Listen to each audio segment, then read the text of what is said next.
Hello, everybody. So, here we are at the conclusion of the James Bond DVD collection. Yeah. So, with this series, they decided to kind of go back and reboot the franchise a little bit. Die Another Day didn't really do quite all that they really wanted it to do. Yes, it made money, but not as much as they were hoping that it would have made. Yeah, so with Pierce Brosnan deciding not to return, we would have to wait a good 4 long years before we saw a new Bond film. Yeah. So, let's conclude this bad boy with part 6. That's right, part 6, and what I think could possibly be the future of the Bond franchise. Let's get things going right here on the Media Files.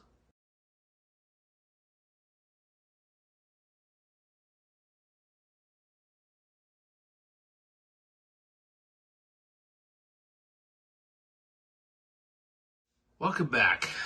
So, finally, here we are. We are at the final conclusion of the Bond franchise. So, let's decide, hey, we need to kind of reboot this franchise and get fans back into theaters to get this character back into, popular culture here. So, what do the producers decide to do?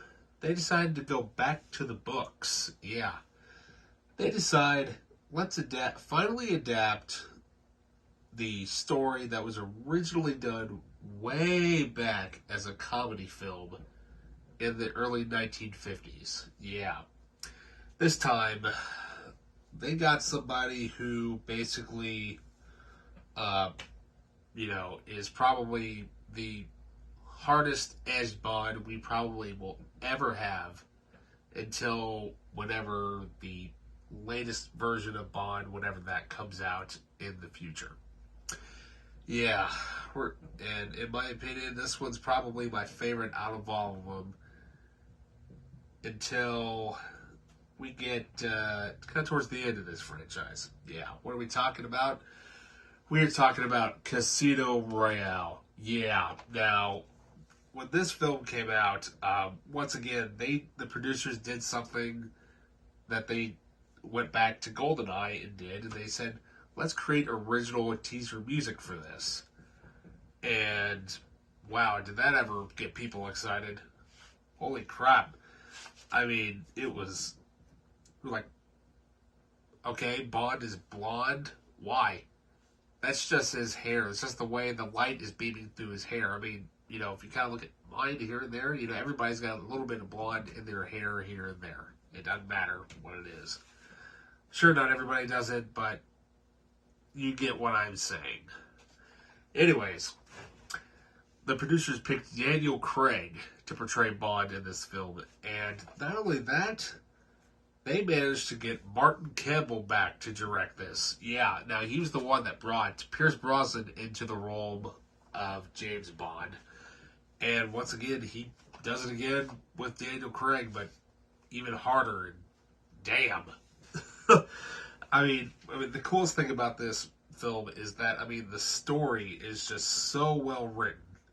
So well written that they, not only did they have the screenwriters, Neil Purvis and Robert Wade, who kind of really got their start with, who's been with the Bond franchise since Tomorrow Never Dies. They also managed to nail Paul Haggis, who actually came off of doing his film Crash and ended up winning the Best Picture. And I believe it was 2004 for that. So they had a really, really, really good writing team. But not only that, though, they were trying to figure out, well, what do we do with this? And they decided, hey, let's just tell the Bond's origin story. So basically, here's Bond's origin. Let's do another origin style film. I'm like, oh, great. Are they going to ruin this thing? Oh, no. Oh, no. So, I mean, we open with a black and white sequence, which, to my knowledge, is the only time we have ever actually seen a Bond film open that way. And I mean, it's just it's intense. It just starts up with a bang, boom, and then it goes right into the credit sequence, which is really really cool. Really themed around the realm, or not really realm, but just the overall theme of casinos and card playing and soundtrack. Just the song, you know my name by Chris Cornell, who was real famous for being in the band Soundgarden and would go on to do kind of do his own solo career as well as being in the band Audioslave, which I was a huge fan of at that time, and I'm like, oh sweet, finally a rock and roll song that we really haven't had since Paul McCartney. Yeah, I mean, this movie's just completely amazing. Amazing action, just nonstop, doesn't stop, and I mean, just the whole film itself. Yeah, it's long, but you need it to be long, and it gets intense, big time. I mean, granted, come on. I mean, this is the only one that I have that actually has a slipcover with it. No other Bond has that. Sadly, it's got uh, it's got basically just a flyer for a vacation. The disc is the movie itself is somewhere, but there's the bonus disc. The other disc has Bond on it. But I tell you what, though, I mean, this movie came loaded with some extras, but not quite a whole lot of extras as I was kind of hoping for. But hey, beggars can't be choosers. But we got Becoming Bond, James Bond for Real, the documentary of Bond Girls Are Forever from 2006, and Chris Cornell's music video. But yeah, I mean, the bonus features on here, yeah, they kind of lack a little bit, but they really show how Daniel Craig was kind of picked to play Bond, and people were like they don't really know how that's going to work, but he sure showed them big time. Big time. I mean, that ended up being so huge that the producers were like, well, we got to get cracking on the sequel here, like, real quick. So sure enough, the story that they went with, which I won't spoil here because it is so well written. The action scenes are so amazing in this film. Was that, could they top it? That was probably the toughest question. Could they top it? And they kind of did a little bit with the next film, but once again, they went into that little weekly kind of thing. Let's just do kind of a direct continuity a little bit. So I was kind of browsing around at a local Goodwill and came across Quantum of Solace. Yeah, now one thing usually whenever I find Quantum of Solace on DVD is that you don't really see that up at the top there. Yeah, you really don't see the 2-disc special edition. Usually you just see just the single disc edition. I was kind of surprised that there even was a 2-disc edition on DVD because I knew that the Blu-ray had most of the bonus features because, Blu-ray was pretty new at that time. And obviously, with it being the disc having able to have more, capacity to hold more data and everything, I figured, well, that's probably why. So I'll just get the the Blu-ray, and then if I find the DVD, I'll find it later. But sure enough, I found it. So now, once again, the disc is somewhere, but the bonus disc is here, but the actual movie is somewhere else at the moment. I'm not sure exactly where it is, but overall, I mean, this movie, they kept the action kind of fairly the same, especially with the opening car chase, which happens literally seconds after this movie ends. But then it kind of gets a little weak, and it kind of just goes a little downhill from there. Yeah. I mean, granted, there's not really a whole lot as far as music goes, or bonus features go, and what have you. I mean, the first disc, there's the music video for Another Way to Die and the theatrical and teaser trailers. Second disc has some decent features in it. It has Bond on location featurette, the start of shooting featurette, another on-location featurette. Olga, I cannot pronounce her name. I know it's a Russian name. Kirilenko, I believe is how you pronounce her name. And the boat chase featurette. If she ever sees this, Olga, I apologize for butchering your last name. I don't mean to because I can't pronounce it. Director Mark Forster featurette, the music featurette, and crew files, behind the scenes clips. Basically, just little snippets of the crew kind of just talking about what they are doing and whatnot. But so with this film, Martin Campbell stepped aside and figured, well, he can't really be, the go-to guy for Bond. Now, granted, director John Glenn, who ended up doing 4 movies, all literally right in a row, Martin Campbell decided, well, he's wanted to do other projects and whatnot. So they had Mark Forster step in, who kind of got really well known for Monsters Ball at the time. And then they decided, well, what do we do about the theme music? They had lots of really, really good, ideas, and, they had other people come in and do their take. There was one that was by, I believe her name is Ava Almer, and I believe it's called, I cannot remember what the name of it is at the moment. It's escaping me for the moment, but I tell you what, when you hear that song compared to what is on this, they should have gone with that song instead. Because they have Another Way to Die featuring Alicia Keys and Jack White, and it's the only time in the entire series where they had a duet. It sucks. I'm sorry, it really does. It sucks. It's god-awful. Thank God they learned their place after that, because there was so much backlash against the song. They're like, no, don't do it ever again. And they listened, thank God. So, the movie did okay. I mean, there's some homages, once again, to the older Bond films with him flying older planes and this and that. Action scenes are okay. Once again, another weak villain. It's terrible. But at least they do tie up some of the storylines that they did with Casino Royale. So sadly, we would have to wait yet another 4 years for the next film. And once again, it lands on another anniversary date. Yeah. This time we have Skyfall. Yeah, now this came on Bond's 50th anniversary.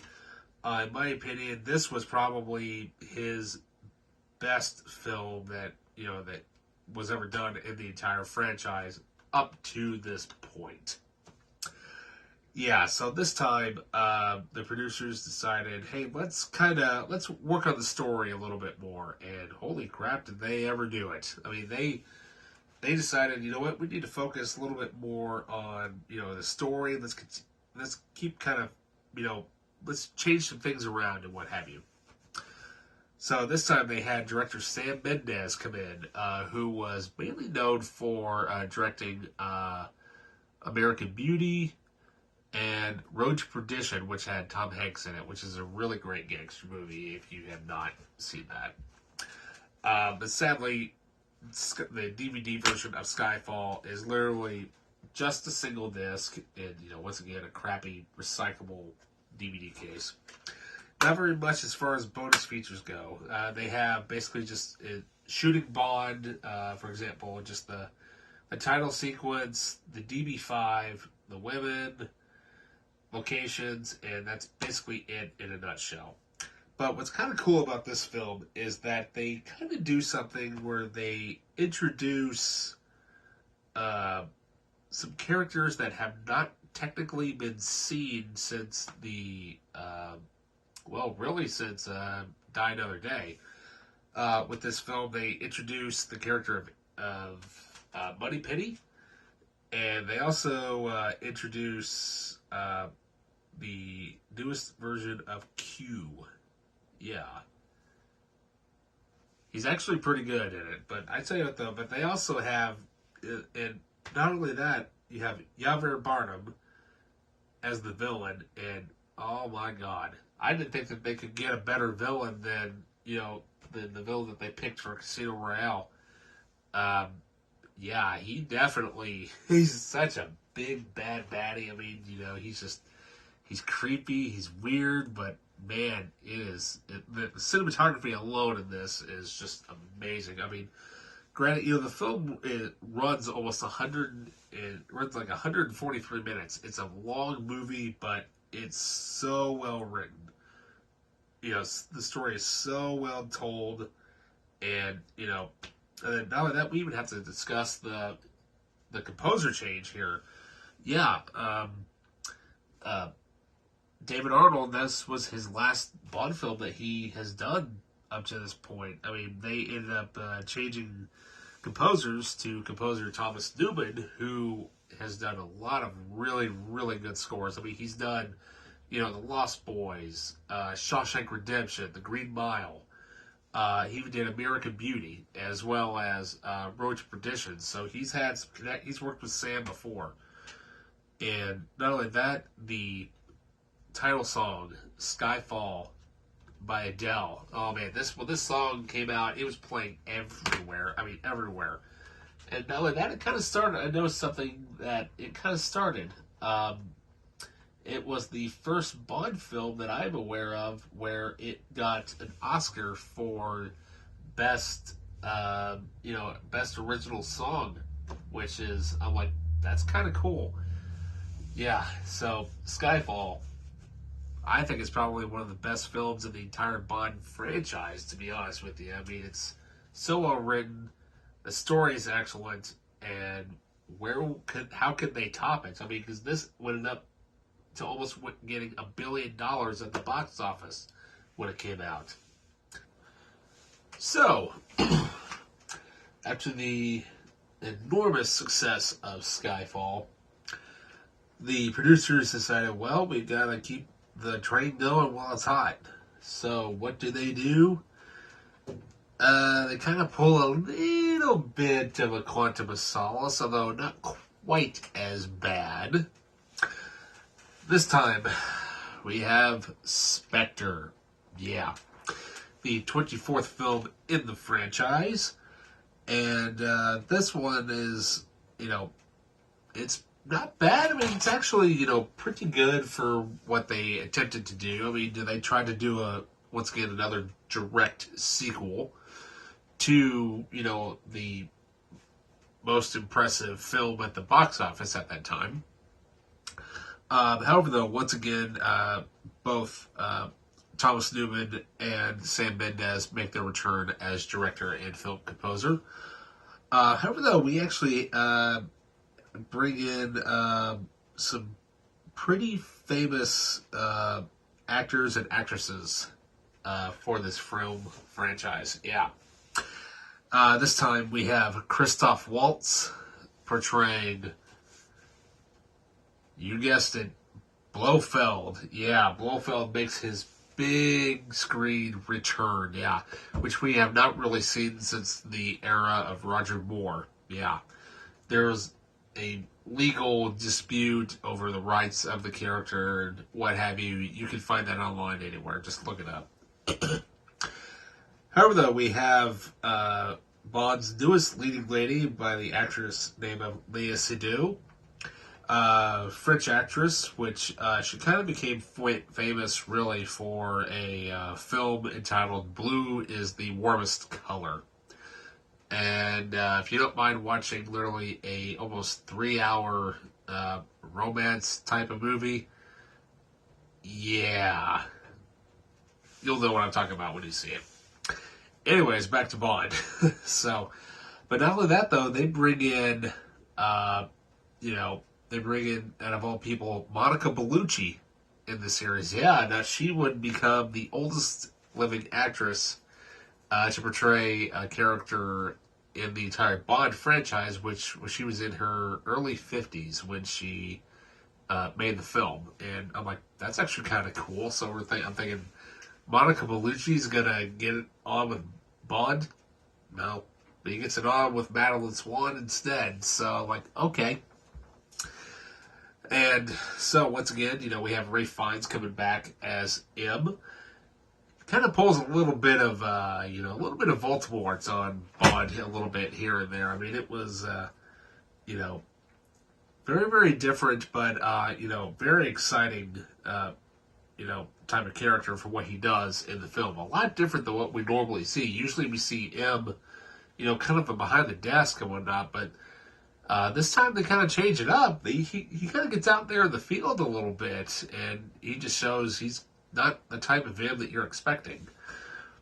And lastly, we have none other than Dave Bautista as Mr. Jinx. Oh, yeah. Now, granted, he doesn't really have a whole lot to really say or do, but, but when he shows up, man, I tell you what, that train fight, that was extremely impressive. I mean, you could tell those two guys, they were going at it. And I don't think they've ever really had a really good train fight since From Russia with Love. And that's been almost 40 years ago. And, I mean, when he shows up, I mean, you can tell that they are going at it a lot, for real, in that entire fight scene. I mean, granted, it's kind of cool that they, like I said, they bring, the character of Blofeld back, and they bring back a lot of the continuity with that character. And, overall, I mean, the story itself is actually not that bad. It gets a little long here and there, almost as long as Skyfall, but, but for that, there's nothing as far as, bonus features go. Bare bones. If you want bonus features, you'll have to get the Blu-ray. Yep. So, here we are at the end of our journey with Daniel Craig as James Bond. Yeah. So, with that being said, we would have to wait a really long time for this film to come out, because we had a little thing called the pandemic. You all know what that is. It sucks. It still sucks today. It sucked back when it first started. It made everything stop. I was like, when is this movie going to come out? Because the dates kept changing and changing and changing. Finally, November 8th, 2021. No Time to Die finally gets released in theaters. And, wow, that was well worth the long-ass wait that we had to deal with. And I tell you what, sadly, this is, Daniel Craig's last run as Bond. He said he was done with it. And not only that, we have such an impactful story that it literally makes this whole, era of Bond literally one whole entire complete story. Once you start picking all the little pieces together, I think it's the only Bond era that has one cohesive story. Literally a beginning and an end with this film. But not only that, you have, Léa Seydoux coming back. You have Ben Whishaw coming back finally as Q. You have Naomi Harris back as Moneypenny. Jeffrey Wright makes a return as Felix Leiter. Christoph Waltz, once again, as Blofeld. But this time, you have none other than Academy Award winner Rami Malek as the villain in this film. Oh, yeah. And you should check out Bohemian Rhapsody if you have not. If you have not seen that movie, that's like the only actor that could portray Freddie Mercury in that entire thing. That's the only person who could do it.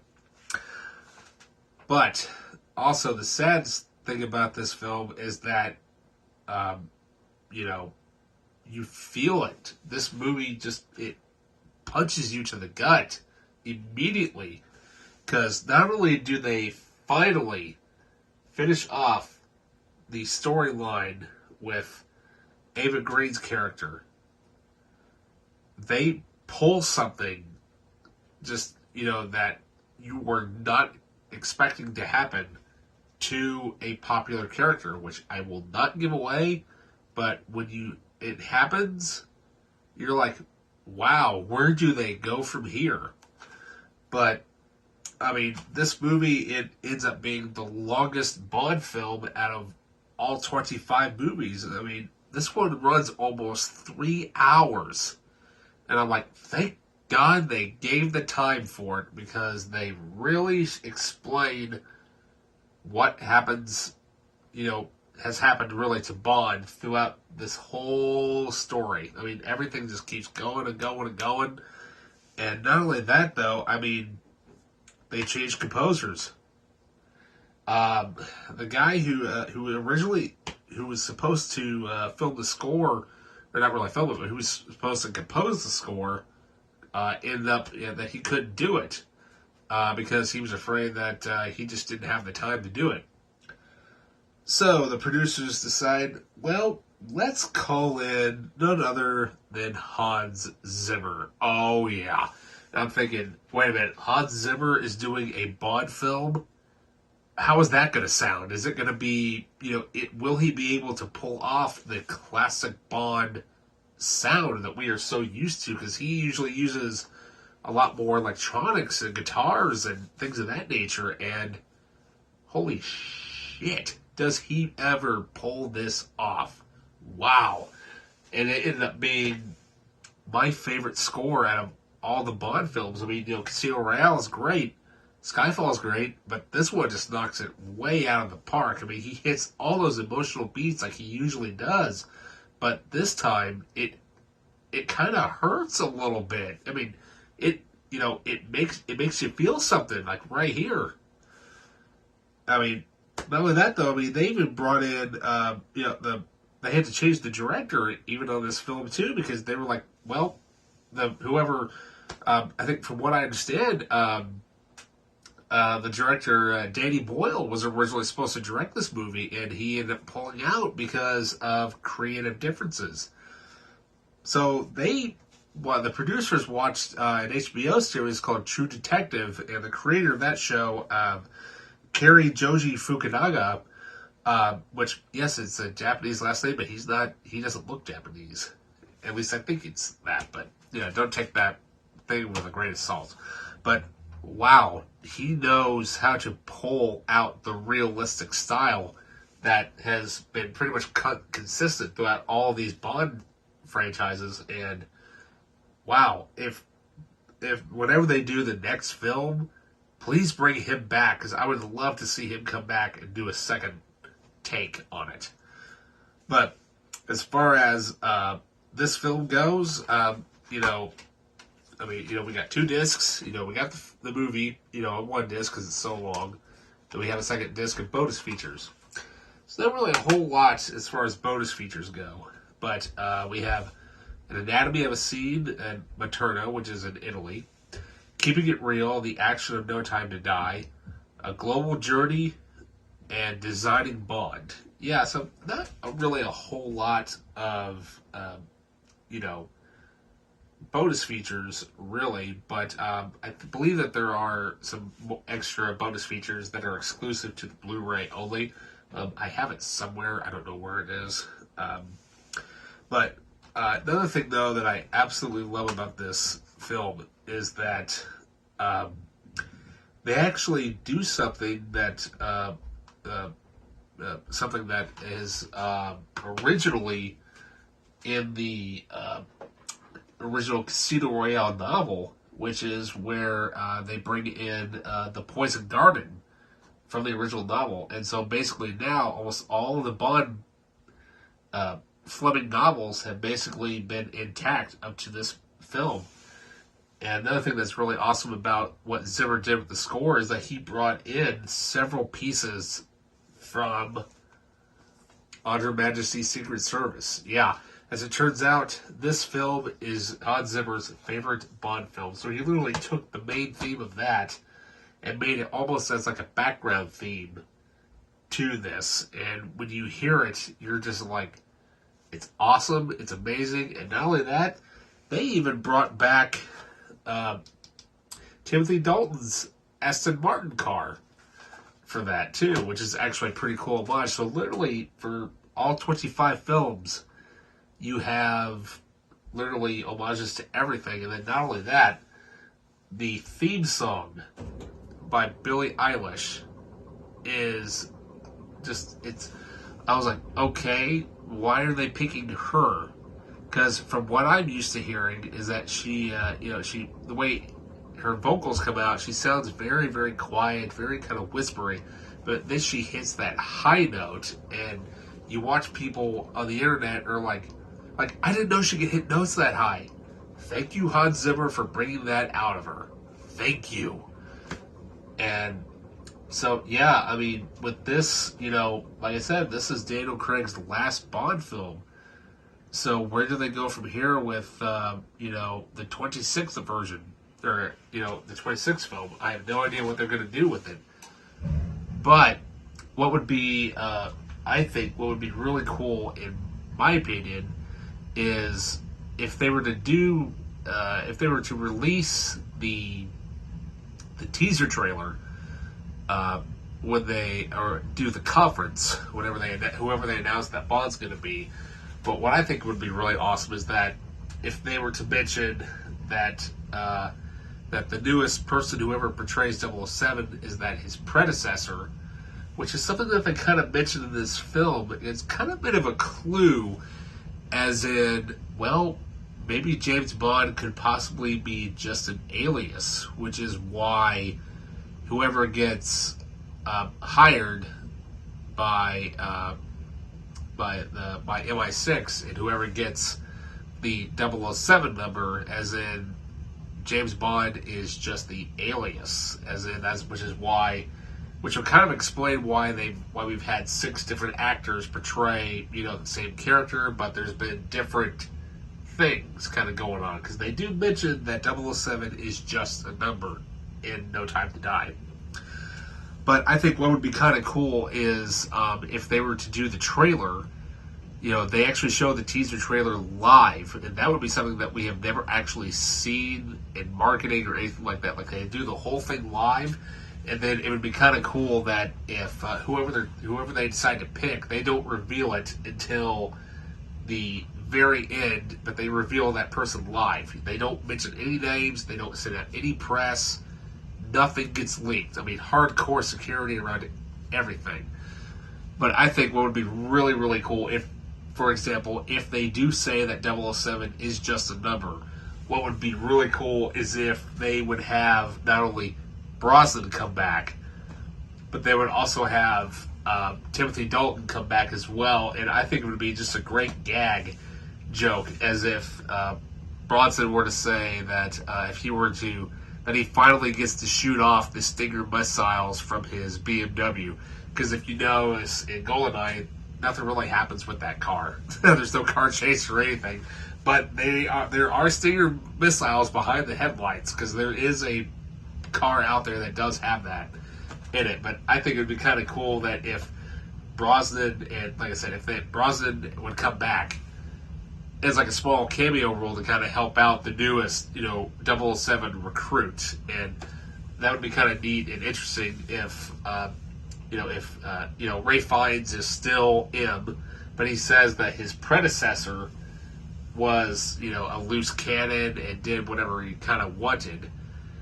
And all you really see is just a silhouette of whoever is going to portray Bond. But, whoever they pick, it would be cool if they would, surprise everybody by having the entire studio or wherever they have the conference at to have it completely black. And then they have a beam that, they have the traditional Bond, thing that happens that goes across the screen. And then they would introduce, by voice only, the actor that they pick to play Bond. And he says Bond, James Bond, and then they reveal who it is live. And that would be the major surprise for everybody. Like, no news leaks, no news stories, no nothing. And if Barbara Broccoli and Michael Wilson ever see this before they ever decide to, go on with the next storyline. That would be my idea for a possible marketing pitch. Yeah, I think that would be kind of cool, because if they were somehow able to do a trailer live, which has never been done before, that would be kind of cool. Yeah. So with that, that's it. We are done with the James Bond DVD collection. Yeah, it's been one long ride talking about these films, but this is one of my favorite franchises of all time. And I tell you what, if it wasn't for me just happened to come across, Pierce Brosnan driving a tank through downtown Petersburg, I probably would have never heard of the James Bond franchise. And if it weren't for my grandpa telling me to go watch the original Connery movies, I probably wouldn't be hooked today. So, yeah. So with that, I have no idea what we're going to talk about next. I have plenty of ideas of what I would like to do. So I'd say just in that, go watch these films. Everybody's entitled to their own opinion as to which ones they like and which ones they don't like. On that, just take care, and I'll see you in the next video.